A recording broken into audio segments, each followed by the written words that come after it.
உங்க பேங்க் கார்ட வச்சு யாரும் ஸ்கேம் பண்ணக்கூடாதுன்னு நெனைச்சாலோ, இல்ல உங்க பேங்க்ல உள்ள காச நீங்க இழந்துறக்கூடாதுன்னு நெனைச்சாலோ, நான் சொல்ற இந்த 2 விஷயம் நீங்க செஞ்சிருந்தீங்கன்னா, உடனடியா ஸ்டாப் பண்ணுங்க. இல்ல இதுக்கான ஆக்ஷன உடனடியா எடுங்க.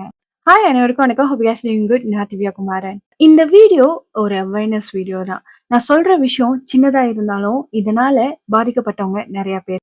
இந்த வீடியோவ மேக்ஸிமம் ஷேர் பண்ணுங்க அண்ட் ஆல்சோ ரீபோஸ்ட் பண்ணுங்க. இங்க ஒரு சிலர் அவங்களோட பேங்க் கார்ட் பின்னாடி அவங்களோட ஏடிஎம் பின் நம்பர எழுதி வச்சிருக்காங்க. அவங்களோட தாட் என்னதுன்னா, அந்த நம்பர நம்ம மறந்துருவோம். ஸோ பின்னாடியே எழுதி வச்சுட்டோம்னா, ஒவ்வொரு தடவையும் கார்ட் யூஸ் பண்ணும்போது நமக்கு ஈஸியா இருக்கும் அப்படின்னு நெனைச்சு செய்றாங்க. பட் இது ஸ்கேமர்ஸ்க்கு ரொம்ப சாதகமா மாறிருது. ஒருவேளை உங்களோட பேங்க் கார்ட் காணாம போயிருச்சுன்னா, ரொம்ப ஈஸியா உங்களோட பேங்க் கார்ட போட்டு உள்ள இருந்து காச வித்ட்ரா பண்ணிறலாம். ஏன்னா பின் நம்பர் தான் கார்ட் பின்னாடியே நீங்க ஒட்டி வச்சிருக்கீங்கல்ல. ஸோ தயவு செய்து எந்த காரணத்து கொண்டும் உங்களோட ஏடிஎம் பின் நம்பர உங்களோட பேங்க் கார்ட் பின்னாடி ஒட்டி வைக்காதீங்க. நீங்க பேங்க்ல போயிட்டு ரிப்போர்ட் பண்ணி கார்ட்ட பிளாக் பண்ணா கூட அது கொஞ்சம் டைம் எடுக்கும் இல்லையா அந்த ப்ராசஸ். அதுக்குள்ள இந்த கார்ட் எடுத்தவங்க உங்களோட கார்ட்ட யூஸ் பண்ணி உள்ள இருக்கிற காசு எல்லாமே வித்ட்ரா பண்ணிருவாங்க.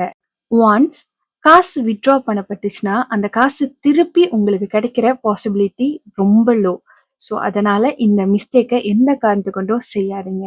2வது வகையான ஒரு ஸ்கேம் இருக்கு. நெறைய பேர் இத பத்தி அலர்ட்டா இல்ல. என்னதுன்னு நீங்க பார்த்தீங்கன்னா, ஏதோ ஒரு பர்ப்பஸ்க்காக ஒரு பேங்க் அக்கவுண்ட் தொறக்கப்படும். இப்ப எக்ஸாம்பிள் இப்ப பிடிபிடிஎன் வரது எடுக்கிறதுக்காக சில பேர் சில பேங்க் அக்கவுண்ட் தொறப்பாங்க. படிச்சு முடிச்சுட்டோம்னா அந்த அக்கவுண்ட் யூஸ் பண்ணவே மாட்டாங்க. அது அப்படியே இருக்கும்.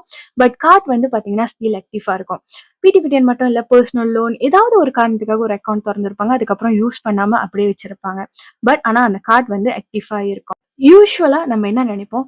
அந்த அக்கவுண்ட் தான் நம்ம யூஸ் பண்ணலையே! அந்த அக்கவுண்ட்ல காசும் இல்ல. ஸோ அந்த கார்ட் ஆக்டிவா இருந்தா என்ன? இல்லன்னா என்ன? அப்படின்னு சொல்லிட்டு நம்ப கேர்லெஸ்ஸா இருந்துருவோம்.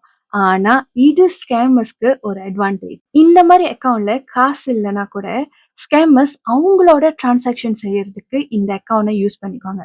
அதாவது உங்க கார்ட் ஆக்டிவா இருக்கிற கார்ட் அவங்க கையில கிடைச்சாலே போதும். அவங்க உங்களோட டீட்டெயில்ஸ்லாம் இத யூஸ் பண்ணி அவங்களோட அக்கவுண்ட் மாரி யூஸ் பண்ணிக்குவாங்க. அதாவது இன்னும் டீட்டெயிலா சொல்லணும்னா, டிரான்சாக்ஷன் எல்லாமே உங்களோட பேர்ல போயிட்டு வந்துகிட்டு இருக்கும். ஆனா அத ஹோல்ட் பண்றது வேற ஆளு. உங்களுக்கு இத பத்தி எதுவுமே தெரியாம இருக்கும். ஸ்கேமர்ஸ் என்ன நல்ல விஷயத்துக்கா யூஸ் பண்ண போறாங்க? அவங்க யூஸ் பண்றது என்னைக்காவது ஒரு நாள் போலீஸ்ல பிடிபட்ட போதோ, ஒரு கேஸ் ஆகும்போதோ, உங்கள தான் முதல்ல பிடிப்பாங்க. உங்க மேல தான் கேஸ் வரும். நீங்க இந்த மாதிரி அக்கவுண்ட் வச்சிருக்கீங்க, யூஸே பண்றதில்ல, காசே இல்ல, சும்மா கார்ட் மட்டும் வச்சிருக்கீங்கன்னா, தயவு செய்து எவ்வளவு சீக்கிரம் முடியுமோ அவ்வளவு சீக்கிரம் போயிட்டு அந்த அக்கவுண்ட்ட க்ளோஸ் பண்ணிருங்க. நான் சொன்ன 2 விஷயம் இருக்கு.